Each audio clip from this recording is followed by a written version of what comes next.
இது மகிமை நேரம். கர்த்தராகிய இயேசு கிறிஸ்துவின் நாமத்தினாலே மகிமை நேர நிகழ்ச்சியின் மூலமாக உங்கள் யாவரையும் சந்திப்பதில் நான் மகிழ்ச்சி அடைகிறேன். கர்த்தராகிய இயேசு கிறிஸ்து தாமே இம்மட்டும் ஊழியத்தின் பாதையிலே நடத்தி வருகிற தயவுக்காக ஒரு நன்றியும் மேன்மையை செலுத்துகிறேன்.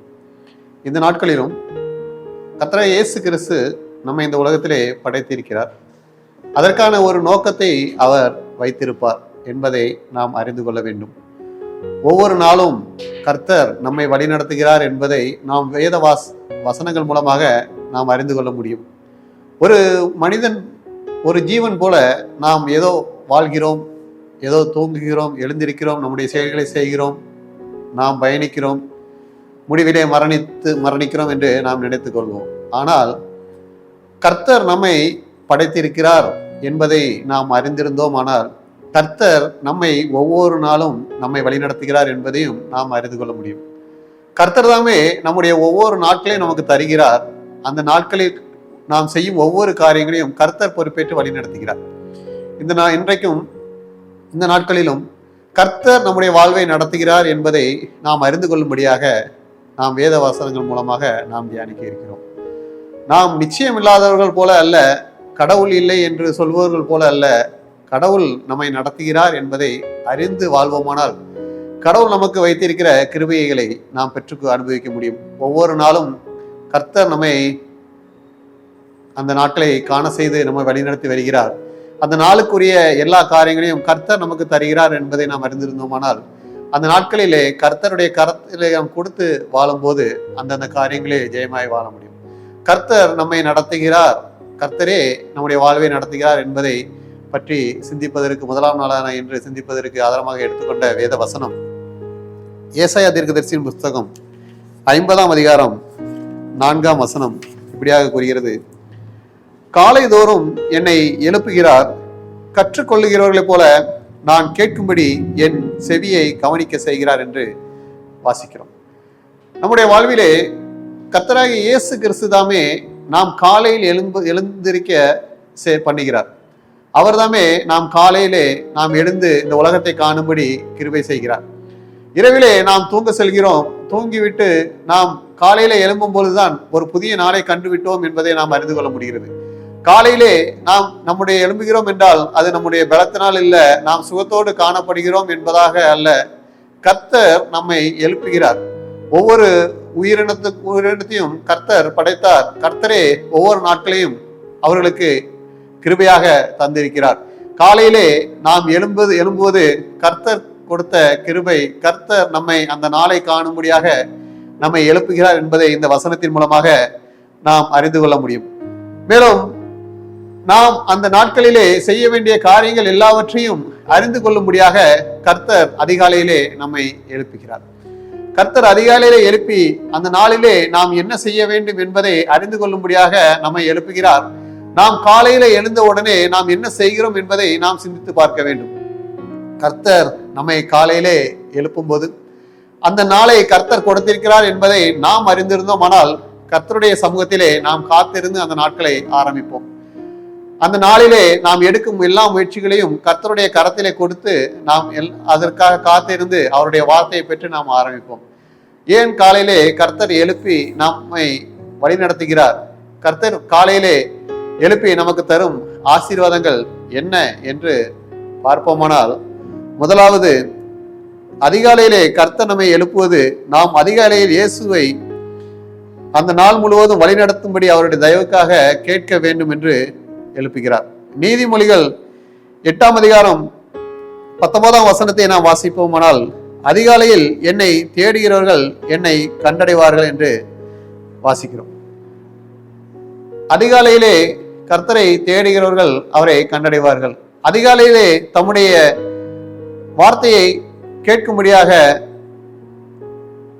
அவருடைய செவியை கவனிக்கும்படியாக செய்கிறார் என்பதாக வாசித்தோம். அதே போலதான் இங்கே பார்க்கிறோம், அதிகாலையில் என்னை தேடுபவர்கள் என்னை கண்டடைவார்கள் என்று. கர்த்தருடைய வார்த்தையை கேட்கும்படியாக நாம் அதிகாலையிலே நாம் அவரை தேடி காத்திருக்க வேண்டும். கர்த்தர் அந்த நாளை நமக்கு கொடுத்த உடனே நாம் அந்த நாளுக்கான ஆசீர்வாதங்களையும் அந்த நாளிலே நாம் எண்ணுகிற எண்ணங்களையும் கர்த்தர் நமக்கு நடத்தி தரும்படியாக அதிகாலையிலே அவரை நாம் தேட வேண்டும். அவரை தேடும் போது அவரை கண்டுகொள்ள முடியும். அவரை தேடும் போது அவர் தருவது என்ன என்று பார்க்கும்போது, புலம்பல் 3ஆம் அதிகாரம் 23ஆம் வசனம் இப்படியாக கூறியது, கர்த்தருடைய கிருபை காலைதோறும் புதிதாக இருக்கிறது என்று வாசிப்போம்.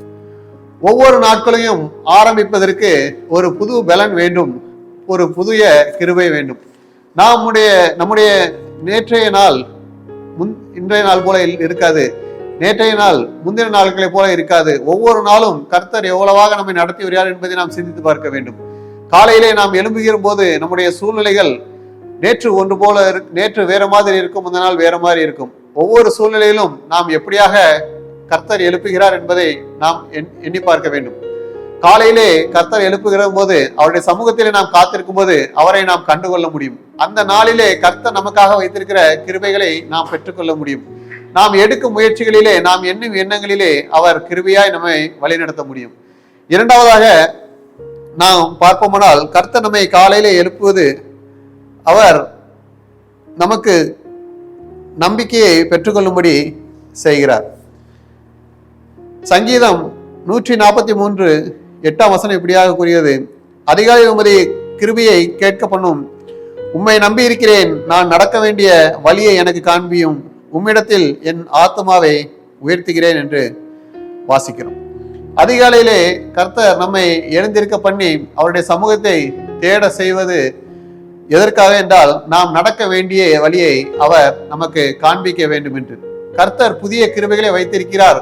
அந்த கிருபைக்காக நாம் காத்திருந்து கர்த்தருடைய சமூகத்தில் காத்திருக்கும் போது அந்த நாளிலே நாம் எப்படியாக நடக்க வேண்டும் என்பதை கர்த்தர் நமக்கு கற்றுத் தருவார். ஒவ்வொரு காரியங்களையும் நாம் இன்றைக்கு செய்ய வேண்டிய காரியத்தை முந்தின நாட்களே நம்ம தீர்மானித்திருப்போம். ஒரு செயலை செய்ய வேண்டும், ஒரு முடிவை எடுக்க வேண்டும், ஒரு நபரை சந்திக்க வேண்டும், இந்த இடத்துக்கு செல்ல வேண்டும் என அதிக யோசனையோடு நாம் இருந்திருப்போம். ஆனால் அந்த யோசனைகளை நாம் நிறைவேற்றும்படியாக இன்றைக்கு எப்படி செயல்பட வேண்டும் என்று நாம் நினைக்கும் போது கர்த்தரை நோக்கி நாம் பார்க்கும்போது கர்த்தர் அதற்கான ஆலோசனையை நமக்கு தருவார். அவர் நமக்கு ஆலோசனையை தர வேண்டும் என்றால் நாம் அவரை நம்பி விசுவாசத்தோடு அவருடைய சமூகத்திலே காத்திருக்க வேண்டும். அவருடைய சமூகத்திலே நாம் விசுவாசத்தோடு காத்திருக்கும் போது அவர் அந்த நாளிலே நமக்கு ஆலோசனை தரும்படியான கிருபையை நமக்கு தந்து அந்த நாளிலே நம்முடைய முயற்சிகள், எண்ணங்கள் எல்லாவற்றையும் அவர் சித்திக்க பண்ண வல்லவராய் இருக்கிறார். மூன்றாவதாக கர்த்தர் நம்மை எழுப்பி அந்த நாளிலே நமக்கு சகாயம் கிடைக்க கட்டளையிடுகிறார்.